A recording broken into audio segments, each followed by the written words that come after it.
Hello and welcome back, everyone. So I'm reading this book and I'm finding it interesting and infuriating at the same time as well.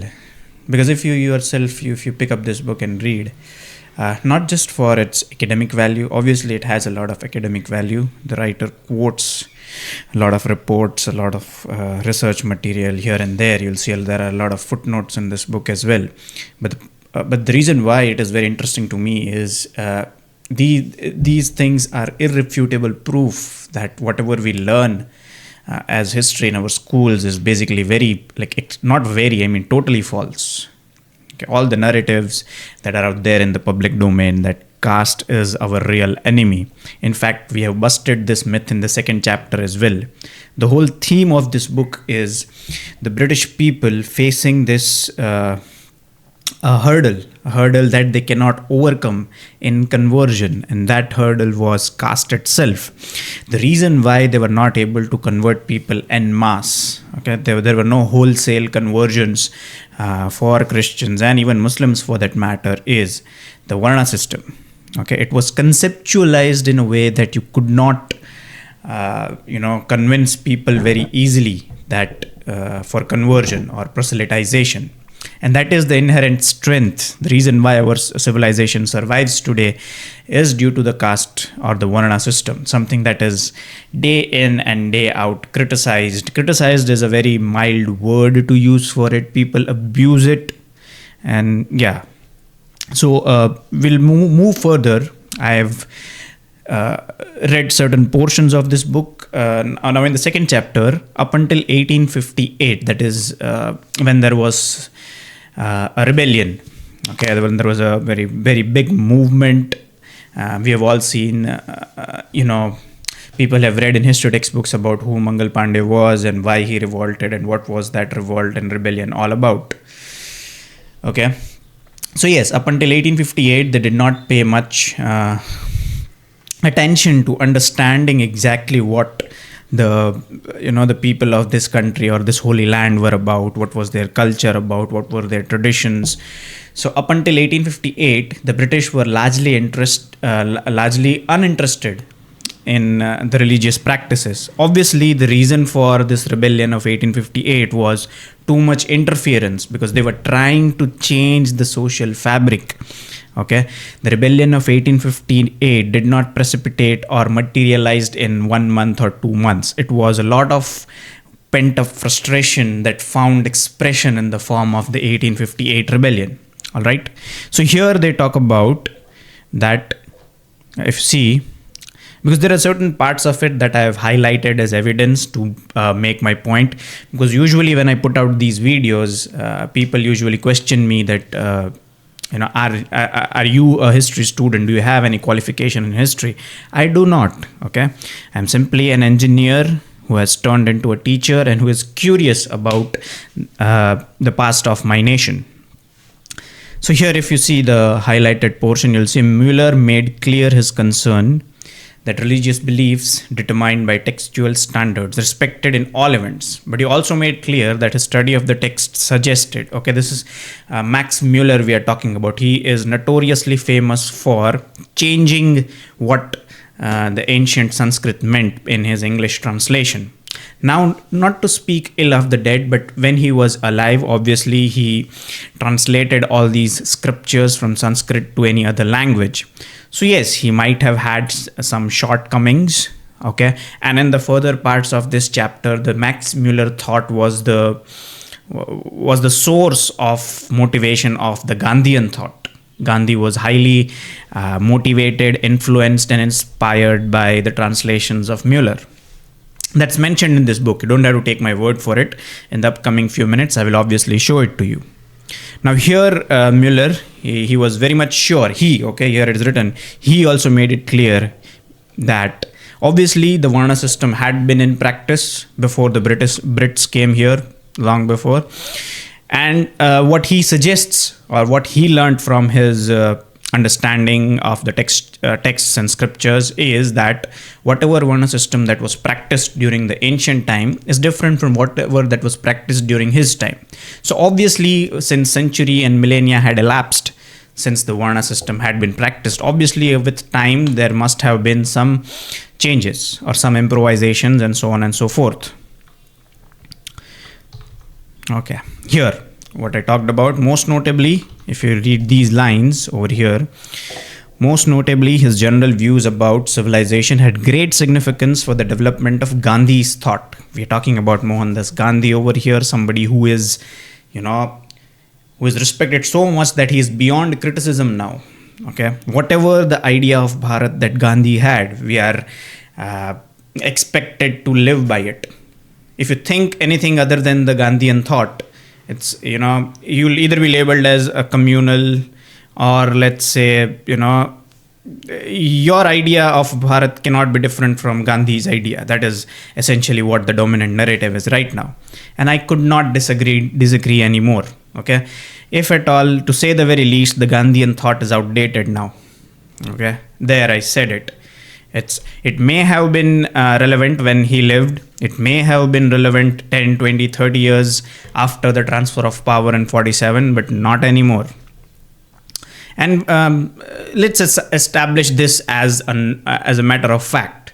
Okay, people call Gandhi as, I would say, a freedom fighter. He was not a freedom fighter. He was a politician. Although he was a very good politician, he was very good at it. Okay, he will make Narendra Modi, Rahul Gandhi, and all the contemporary politicians we have, he will make them look like, his chelas, to say the very least. Okay, so he was a good politician, he was a barrister, he was an intellectual, and so on and so forth. But his intellectual process was motivated by the translation of Max Muller.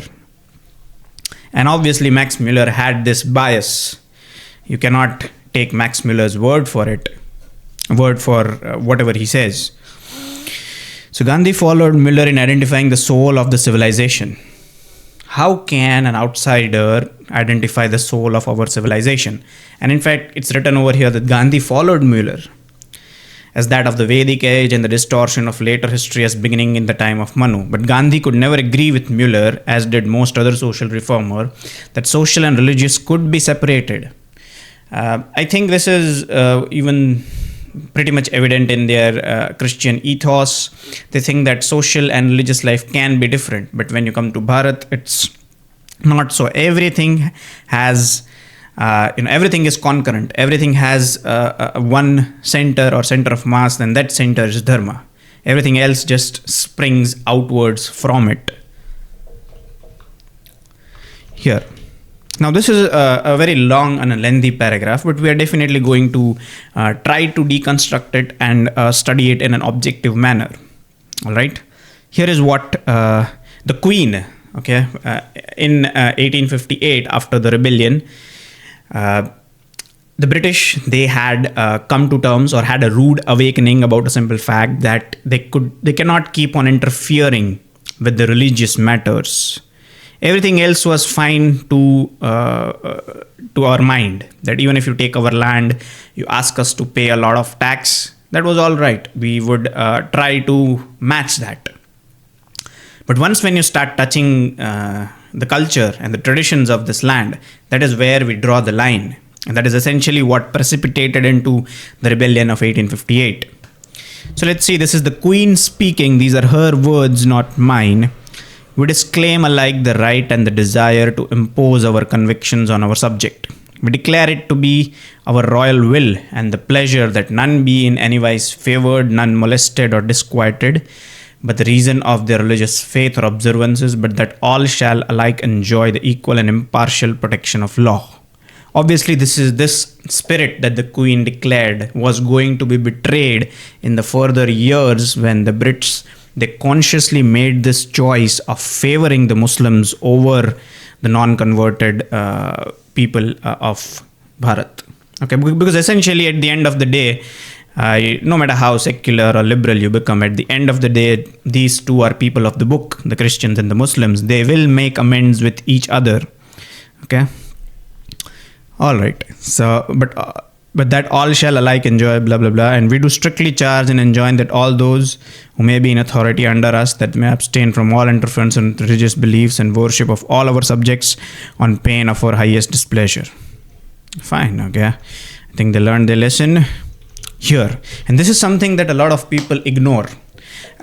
Many people before me have said this, and hopefully many people after me will also say these things.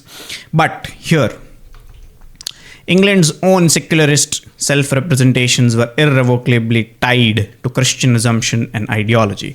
So the very precipice or the very source of the idea of secularism comes from within Christianity or Christian ideology or theology. So the idea that says, in essentially how we interpret it in our country, secularism is there is strict and rigid separation between state and religion. Okay, that is how we are taught. And I think the schools that they or the people who subscribe to this definition of secularism have not told you about the origins of the word of secularism, and these things can be taught. Okay, I have brought out a compilation of pamphlets. Those are graphic pamphlets that I like to call them as RAD files. RAD is radical files. Okay, but it's I'm not motivating others to be radicals, but this is the radicality, I don't know if I may use that word, radicalness of the intellectual process. I'm not asking you to actually come out on the streets and be radical, no, but the radicalness of your intellectual process, of your thoughts. We have stopped thinking in ways. Why? Because I think deep down people are scared of venturing into this area of political incorrectness. But fine. So if you would like to read that compilation of pamphlets about how liberalism, secularism, and everything started, you can order a PDF. I think I'll mention the links in the bio, or you can go to my Instagram profile or get in touch with me through email, and we will mail that PDF to you. And it's free. Okay? Because I think it is the discussion that matters and not the money. All right, so here he himself writes that missionaries and officials both viewed caste and Hinduism from a position in which Christianity was heralded not just as the true religion, but as the one that allowed for genuine separations between political and social on one side and religious on the other. So the people, the Brits, when they came over here, for them, how did they view the society of Bharat, the people of, how did they view it? Through the lens of Christianity. And for them, in Christianity, for them, it was possible to separate the political and the social on one side and religious on the other.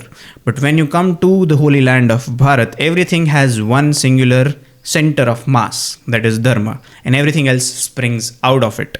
So they were not able to come to terms with it because they had a Christian lens, and for them, they thought that we could separate these things. Okay? Caste emerged stronger than ever from the legacy of Orientalist forms of knowledge, obviously.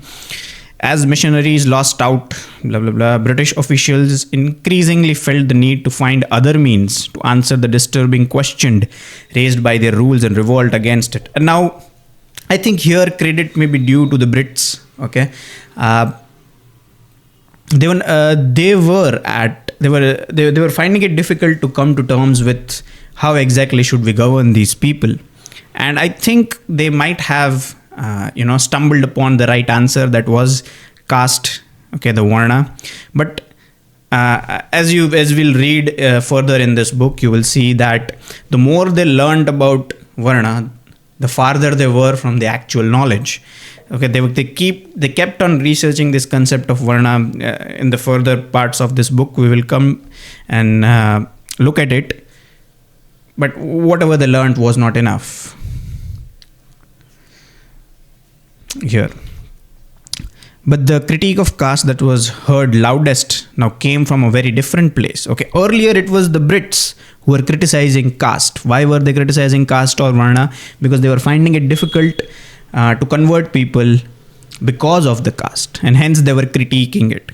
It was a major impediment. We have covered this in the previous video or the previous chapter. If you have not watched it, I would recommend you start from the very first video, and then all of these things will start making sense. But yes, the Brits and the whites and the missionaries and everybody who were here to convert people, they were criticizing caste for obvious reasons, because it was a major impediment. But now it was our own who were criticizing caste or Varna. I can understand they might have had their own reasons, but I think they were largely inspired by what the white people were doing. Raja Ram Mohan Roy, then Saraswati, Ranade, Gokhale, Phule, Rabindranath Tagore and all, M.K. Gandhi, Ambedkar, Ramaswamy Naikar, so all these people, now even they were criticizing the Varna system. Sure. Because during these times, these people, that is the white people, they were also writing a lot of literature. They were also writing a lot and they were publishing it in English. And I think these people, Ram Mohan Roy, Dayanand Saraswati, Ranade, Gokhale, and all these people had access to the resources. So they were reading all these literature that was coming out and that was written by the white people. And I think their intellectual process was obviously influenced by these thoughts. Sure. Let's see. I think that was the end of this chapter. Massive proliferation of vernacular texts concerning castes. Yes, that massive proliferation, because a lot of things were written. So I think that is how these people are influenced. Even the people of this lot, the Ranade, Gokhale, and all these people, okay, since they were the one who were reading these books that were written, and the whites, you cannot expect them to be unbiased and objective when clearly they had this self-interest of governing us. The reason why they were studying caste, because they wanted to convert us.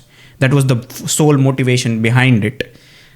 In the other paragraphs, in the further parts of this chapter, you will come across where Nicolas Dirks talks about that the Brits were studying caste because they wanted to govern the people. Why did they want to govern the people? Because they wanted to exploit them more. Why did they want to exploit them more? To make it easier for them to convert us. Okay.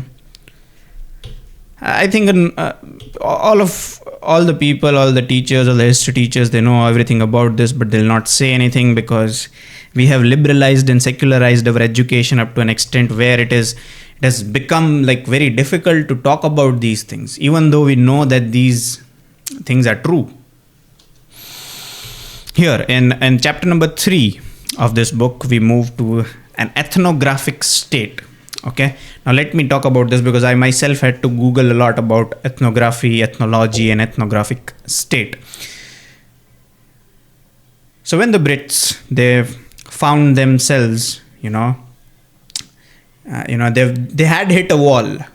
Okay, the more they were trying to govern us, the more fervent, or the more was the tenacity of the revolt against it. Okay, they were not able to govern people because they did not understand the society. They did not understand the traditions, how people functioned. And the more steps that they were taking, the more revolt they were just facing. Okay, so now they focused more on ethnicity. If you see, after post 1857, there was a lot of literature that was written on ethnicity of people. What is ethnicity of people? Their habits, their traditions, the practices they followed. So all the literature, all the gazette as in the company, even governments, they publish certain statistics, certain reports. Those are termed as gazettes.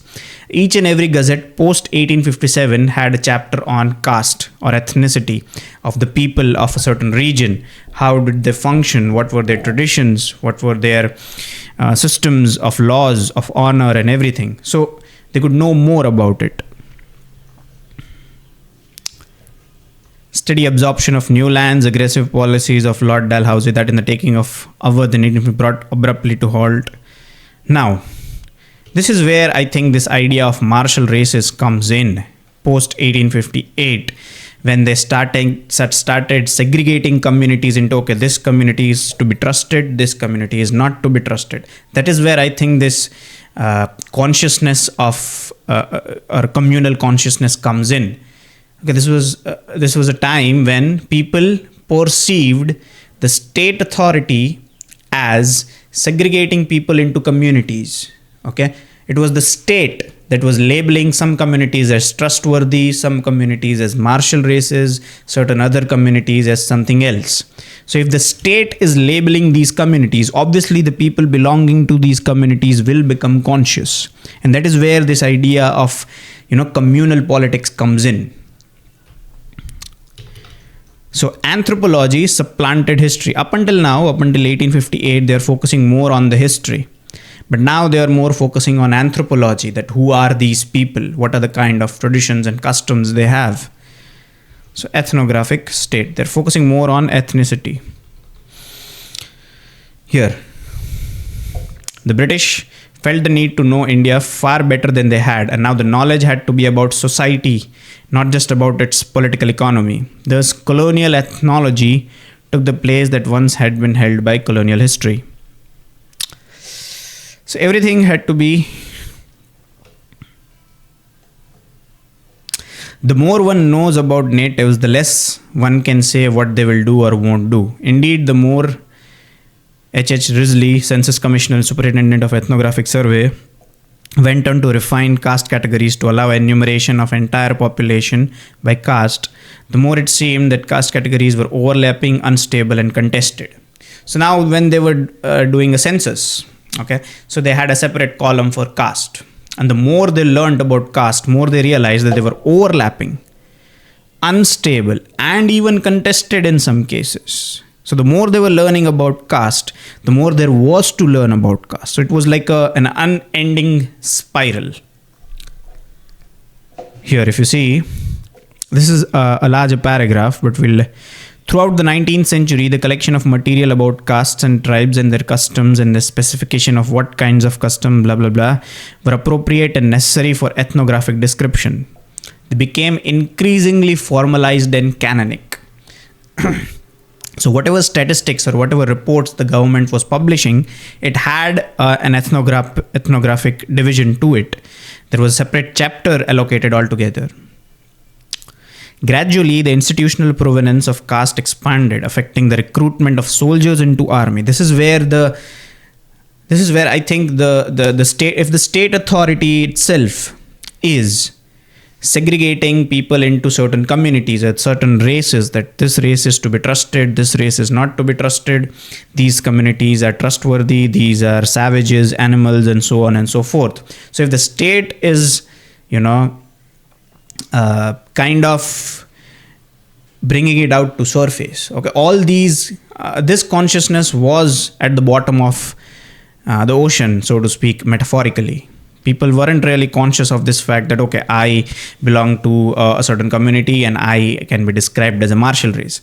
He belongs to a certain community and he cannot be described as martial. This was not how we saw ourselves. It was during the time post 1858 when the Brits started, writing all these things down and making it ethnographic. That is where I think the communal consciousness comes in.